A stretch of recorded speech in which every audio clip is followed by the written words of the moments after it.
Geldi beni salayım. Ötüdü salayım beni. Ha. Salayım beni oradan ötüdü. Meşede ha. Ha meşen her taraf çosalara taraf özüm vereyim çosalara taraf. Solla. Sonra. Ne Çünkü bileyim. sağlansan gedirsən Xan kəndinə, Xənəzəyə. Ha da çosalara taraf. Hala uşakları kırmayıplar. Yok Aymakgil'e kırdı. Aymakgil ölmüyor. Aymakgil ya.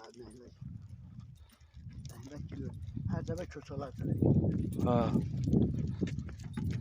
Oradan geldim. Görene bir şey gördüm. Bu ne? Ha. Ne? Oradan hele Aymakgil ölmüyor. Ya, yalan diyelim. Yadımdan. Geldi mesela onu görende biraz yüreklendim. Toxtadım. Oğlan hara O oldu? da beni görmedi. O kimdi oğlan hara oldu? Eşitmişsin milli qaynama Müsün. Çosalardandır. Ha. Geldim orada çıktım geldim eve. Ne yaxşı yuxarı idim.